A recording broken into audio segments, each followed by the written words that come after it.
Just recently, in an effort to promote his upcoming work and some of the recent films he's released, like Rebel Moon, Zack Snyder was, of course, interviewed by Joe Rogan, and he talked a little bit about how the idea of Batman not killing is dumb and antiquated. Well, one of the most important writers in the history of DC Comics, Grant Morrison, slams these comments and opinions.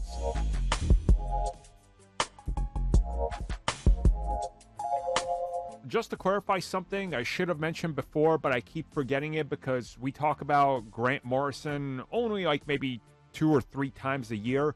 Grant prefers to be referenced as them, they. They go by those pronouns. So if I slip up, I'm sorry, but I'm just not used to it in relation to Grant, having met Grant years ago at this point, and then talking about what they say literally like maybe 2 or 3 times a year. It slips my mind. So I just want to apologize for that in case I slip up again. I'll try not to, the same way with Ezra Miller before, but if it happens, just understand I do know, but I'm kind of dumb when it comes to remembering these things, so, I'm sorry.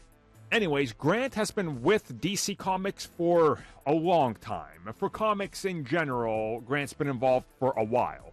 So recently, when Zack Snyder made some comments about Batman not being cool, needing to kill and all that, well, Grant had some choice words, aka, well, that's dumb, is kind of what it boils down to. Again, there was a lot that Grant said, but it boils down to Zack Snyder is wrong, and, no, Batman doesn't need to kill to be interesting. Now, before somebody pulls out the Count Manifesto in the comments down below and starts lifting, technically, in Tim Burton's, he's killed 12 people, and in The Dark Knight, it's 29, or whatever the count is.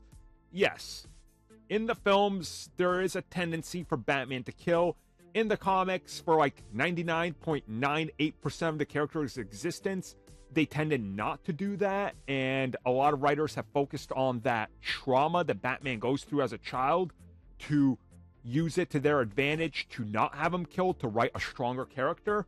And that's what Grant Morrison argues, that it makes Batman more interesting, more cool, and unique that he's not willing to do it. Superman is, Wonder Woman is, The Flash is, Cyborg, Aquaman, they all do it. Batman doesn't. He's got a different moral code due to his tragic upbringing and what caused his trauma. And he doesn't want others to be burdened with that in case they see it. So, I know a lot of people will agree with Zack. Batman is lame unless he's his version or unless he's killing. I tend to agree with Grant and, well, the other writers that have went in that direction because I think it's far more interesting where Batman doesn't kill. But yeah, then that brings up the whole dumb argument of, well, if he did, they wouldn't be around. But, we could use that for Spider-Man as well. And let's just be real. If Spider-Man was a killer, that character would be ruined. So, same argument here.